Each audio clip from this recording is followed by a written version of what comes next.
A lot of the media is saying the top landing spots for AR-12 is SF. What kind of package could SF offer for Rodgers? Sybilla, would you want this? All right, let's go with the first part of that question. Rodgers he wants to win, and I think he feels he can win in San Francisco. He knows the weapons. He knows our team intimately, of course. I think he's comfortable with our system, so it's about what we can give to him. I don't see how we're going to get out of it without a first-round pick, because basically Green Bay, by dealing him... First-round pick. What did I say? The Niners don't have a first-round pick, so how do they... I mean, you're right, of course. Yeah. That's, so that's the conundrum here, I'm alluding to. Exactly, that's the conundrum, right? That we don't have. Exactly. Because Green Bay is going to need a first-round pick, because basically they are mortgaging their future as far as saying we are now in a rebuild. And what did Aaron Rodgers say? I don't want to be part of a rebuild. And I don't blame him. He's getting older by football standards, so he has to go to a contender. So real quick, who are the players on the 49ers who are worth a first-round pick? Who are the people in the 49ers organization? Bosa. Debo. I would say Lance. Kittle, Lance. Warner. Armstead? Because of the last 3 games? No, I don't think so. It's been 3 games. And then Kyle. But, yeah, there's Kyle. So that's six people you can choose from. I don't think they're going to trade Kyle right now. Going to be one of them.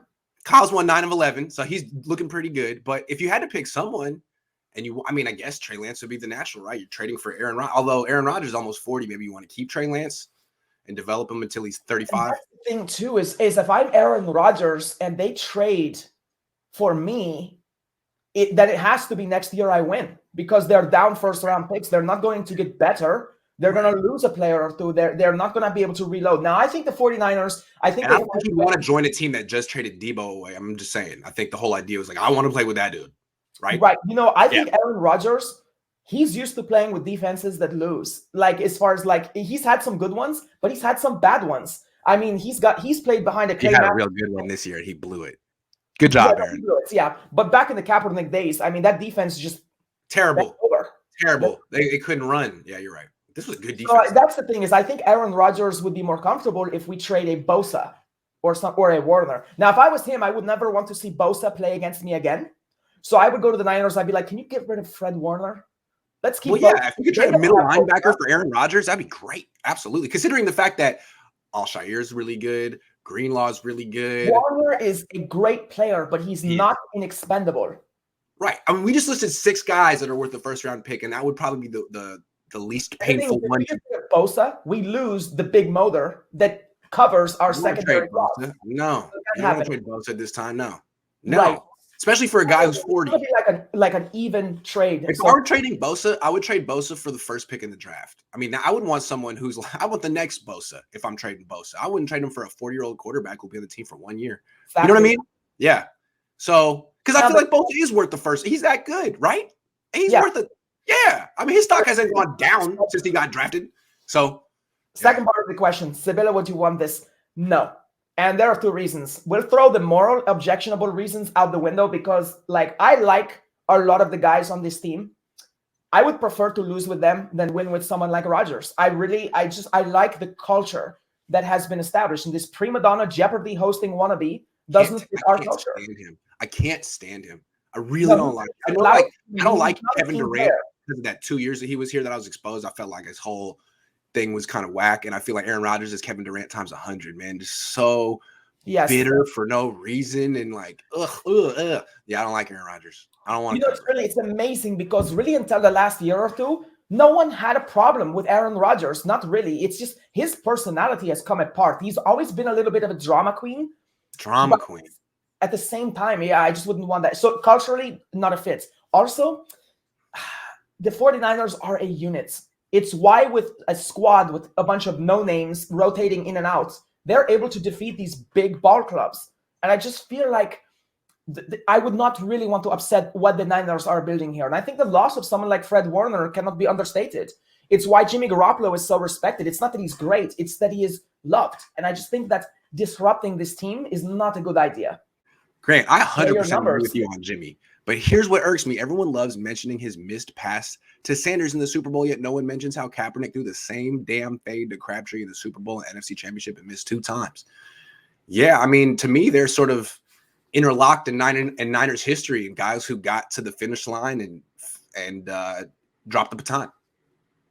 Yeah, that's a really good comment. A little history there, I guess, as well. But Kaepernick was a gunslinger. He did not have a lot of touch, and that's just something we knew with his game. I mean, I just don't think that wasn't the kind of play call. The fact that we put him in that position to begin with was wrong. With Jimmy Garoppolo, yeah, I mean, he's one of those guys who can stink for 3 quarters and then come up with a 4th quarter golden drive. And he's so stressful. He is so stressful. But he's not going to hit Sanders down the middle and you see Kyle doesn't even call that anymore for Jimmy. It's like, exactly. No. And that is limiting. That's limiting. Basically, one of the things they say on defense is keep the ball in front of you. And like, for instance, that's why the Buccaneers lost to the Rams. They let a 7 and a go route cross over each other, and they didn't follow it. And the next thing you know, it's game over. It's just that you got to keep the ball in front of you. And Jimmy Garoppolo keeps the ball in front of the defense for them. And so it relies on the individual skill sets. His quick release, yes, is a really big thing. His zip is important, but it definitely limits the 49ers offense. But again, they are a run-first team. They have to be all about clock management. I think Kyle Shanahan has to be comfortable with scoring 20 points a game and winning, because that's really how the 49ers offense is built. And it seems so strange when you have George Kittle and Deebo Samuel and Ayuk and Mitchell. You think to yourself, this is 34 points a game average. No, it should be 20 points a game and run the clock out. Well, I mean, if they had Steve Young or Jeff Garcia, they would be scoring 35 points a game. I see people saying that now Jimmy Garoppolo is a better quarterback in Niners pantheon than Jeff Garcia. If Jeff Garcia were on this team, they'd be the number 1 offense in the league. It wouldn't even be close. Jimmy, they would throw the ball down. I'm just saying, he never had a team like this. He never had a defense like this. Jeff was a game manager with an arm.